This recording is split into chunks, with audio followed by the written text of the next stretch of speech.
आप सभी को मेरा प्यार भरा नमस्कार। पेश है मेरी कहानी।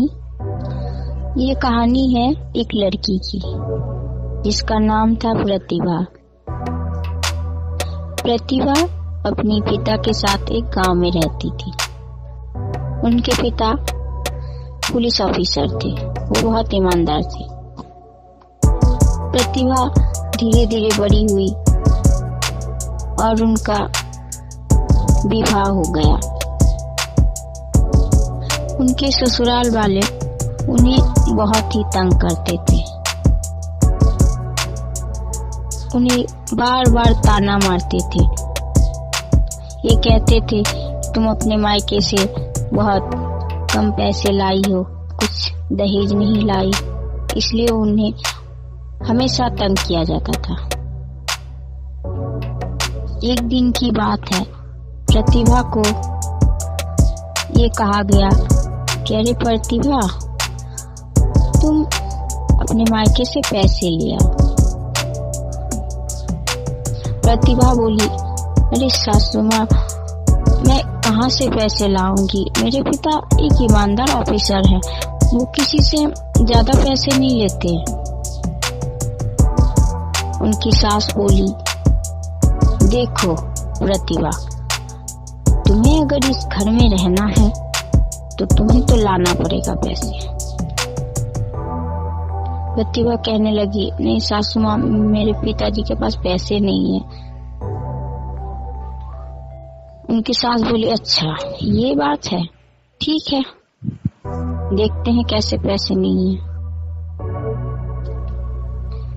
प्रतिभा की सास अपने बेटे से बोली कि अरे बेटा, तुम एक काम करो, बहू को कुछ दिन के लिए मायके छोड़कर आ जाओ और बहू से कहना कि जब तक उनके पिता पैसे ना दे तब तक हम लेने के लिए नहीं आएंगे। उसका बेटा बोला, ठीक है माँ, आप जैसे चाहती हैं वैसा ही होगा। प्रतिभा को लेकर मायके छोड़ दिए और वो बिना बताए ही वापस चले आए। प्रतिभा अपने पिता से पूछ रही, पिताजी वो कहाँ गए? उनके पिता बोले, अरे बेटा, तुमसे नहीं बताए, वो तो चले गए। प्रतिभा को बहुत दुख हुआ कि वो हमें छोड़कर चले गए, लेकिन वो अपने पिता से कुछ नहीं बोली। उसके पिता बोले कि बेटा कोई बात है क्या? प्रतिभा बोली, नहीं पिताजी, ऐसी कोई बात नहीं है, मेरे ससुराल वाले बहुत अच्छे हैं। प्रतिभा कुछ दिन बाद अपने से ही वह ससुराल चली गई। वह ससुराल में जाती है, उन्हें फिर से अपमानित किया जाता है, उन्हें गाली दी जाती है, उन्हें पीटा जाता है। कुछ दिन के बाद प्रतिभा को पता चला कि वो माँ बनने वाली है।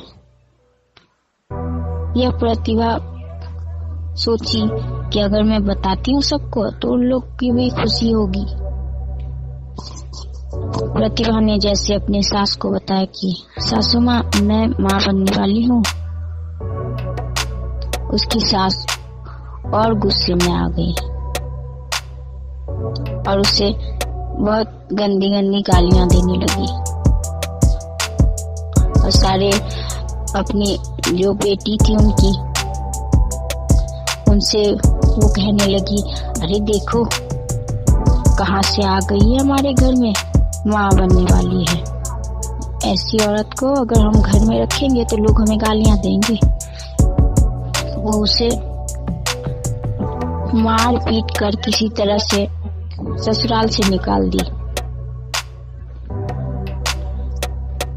उसे बहुत ही चोट लगने के कारण से बहुत तकलीफ हो रही थी और वो किसी तरह से अपनी घर में आ गई।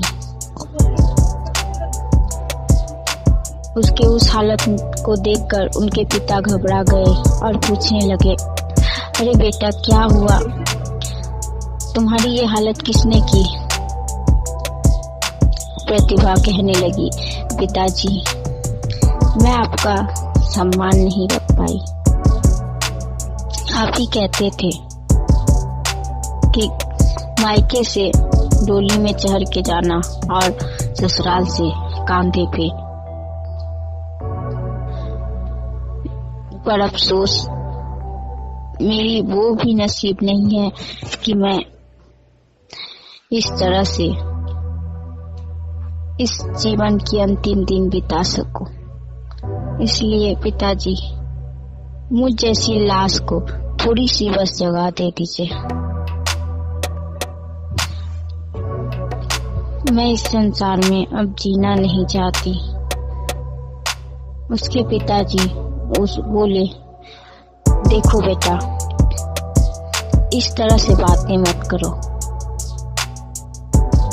इस संसार में आजकल की नारियां इतनी कमजोर नहीं होती, वो बहुत ही मजबूत होती है।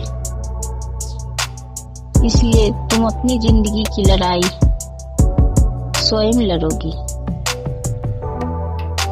यह सुनकर प्रतिभा बेहोश हो गई और उनके पिता उन्हें हॉस्पिटल लेकर गए, परंतु प्रतिभा बच गई, उनके बच्चे नहीं बच पाए। इस बात से प्रतिभा को बहुत दुख हुआ। प्रतिभा के पिता प्रतिभा को कोर्ट में लेकर गए उसे इंसाफ दिलाने के लिए, परंतु उसके ससुराल वाले उन्हें ही गलत ठहराने लगे।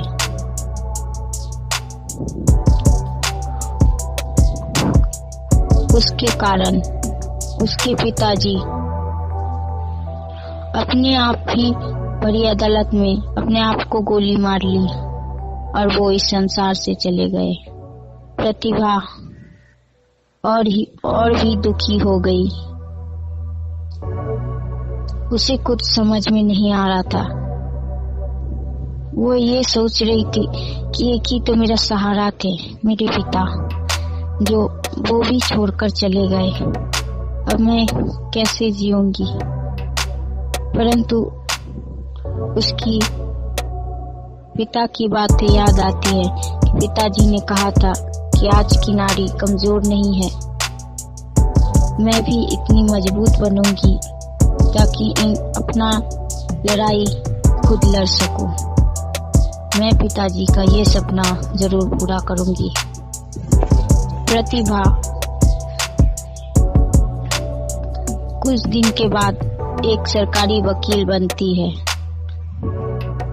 जिस तरह से उसके ससुराल वालों ने उनके पिता को बड़ी अदालत में प्राण लेने पे मजबूर किया था, उसी जगह पर वो ससुराल वालों को खड़ा कर देती है और उनसे पूछती है कि बताइए अब कैसा लग रहा है। परंतु उसके ससुराल वाले कहते हैं, मुझे फिर भी कोई अफसोस नहीं है। तुम्हारे जैसे लड़की को मैंने निकाल दिया, ये बहुत खुशी की बात है।